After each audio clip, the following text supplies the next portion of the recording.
بسم اللہ الرحمن الرحیم۔ السلام علیکم دوستو، جادو اور جنات کا وجود، یہ دونوں چیزیں ایک دوسرے سے جڑی ہوئی ہیں، کیونکہ جادو ایک ایسی چیز ہے جو کہ اصل میں ہوئی نہیں ہوتی، لیکن نظر کا دھوکہ اسے حقیقت بنا کر دکھا دے، یا پھر شیطانی جنات کی مدد سے کسی انسان کو تکلیف کے اندر ڈالنا، یہ ایک حقیقت ہے جس کا وجود قرآن پاک اور حدیث مبارکہ سے ثابت ہے۔ یہاں تک کہ خود رسول پاک صلی اللہ علیہ وآلہ وسلم پر بھی ایک ملعون یہودی لبید بن عاصم نے جادو کروایا تھا،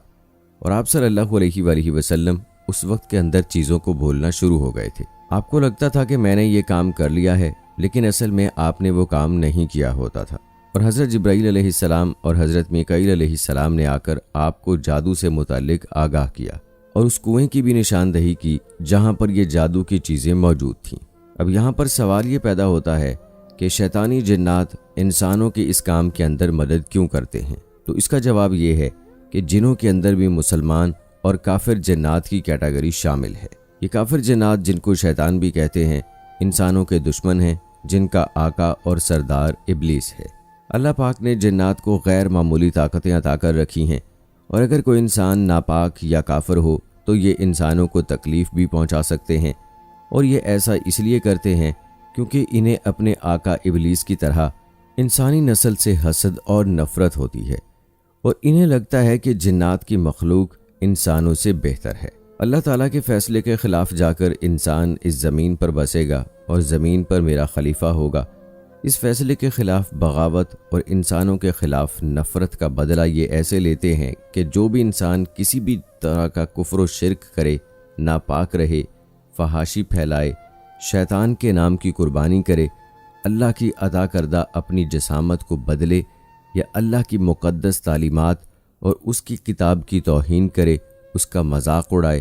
تو اس سے خوش ہو کر اس کا سب کام یہ شیطان اپنے ذمے لے لیتے ہیں، اور بدلے میں انسانوں کو ہمیشہ کے لیے جہنم میں ڈلوا کر انہیں خوشی ملتی ہے، اور ایسے انسانوں کو گمراہ کرنے کا ان کا یہ مقصد پورا ہو جاتا ہے۔ کیونکہ جادو کرنا شرک ہے، اور اسلام کے اندر اس کی صرف اور صرف ایک ہی سزا ہے، اور وہ ہے سزائے موت۔ جادو میں قرآن پاک، نماز اور قربانی جیسی چیزوں کی توہین کرنا تو عام طور پر ہمیں سننے کو ملتا رہتا ہے،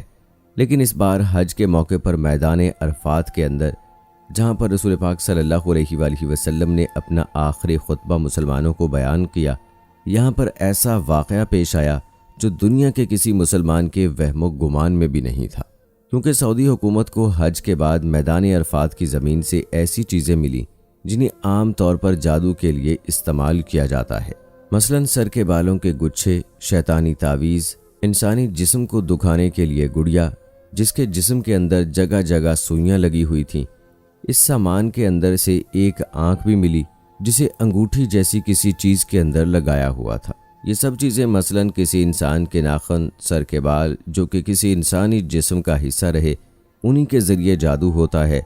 کیونکہ شیطانی جنات کو یہ سمجھنا آسان ہوتا ہے کہ کس شخص کو کیسے اور کس طریقے سے تکلیف پہنچانی ہے۔ دنیا کا ہر مسلمان اور غیر مسلم یہ جانتا ہے کہ ان سب چیزوں کا ایک ساتھ میدان عرفات کی مقدس سرزمین میں دبا ہوا ملنا کسی صورت کوئی اتفاق نہیں ہو سکتا۔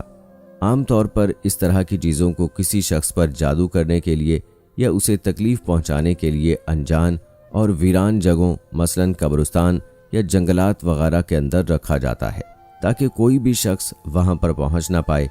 مگر اس جادوگر کا مقصد، جو کہ یقیناً کافر اور مشرک ہے، نہ صرف کسی شخص پر جادو کرنا تھا، بلکہ اس مقدس جگہ اور اللہ کی ذات کی توہین کرنا بھی تھا، کیونکہ میدان عرفات وہ جگہ ہے جہاں اللہ تعالیٰ قیامت کے دن تمام انسانوں کو ان کی قبروں سے نکال کر انہیں ایک جگہ اکٹھا کرے گا۔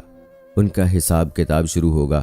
جب زمین کو بالکل ہموار کر دیا جائے گا، اور دنیا کے تمام انسان اسی ایک مقام پر اکٹھے ہو جائیں گے۔ سعودی عرب میں جادو جیسے شرک کو بہت ہی سیریس لیا جاتا ہے، اور جادوگر کے لیے یہاں پر وہی سزا ہے جو اسلام کے اندر مقرر ہے، یعنی سزائے موت۔ مگر حیرت کی بات یہ ہے کہ اتنی سخت سزاؤں کے باوجود یہاں پر ایسے واقعات کم ہونے کی بجائے مسلسل بڑھ رہے ہیں۔ سعودی حکومت نے جادوئی عملیات کو روکنے کے لیے باقاعدہ ایک محکمہ بھی تیار کر رکھا ہے،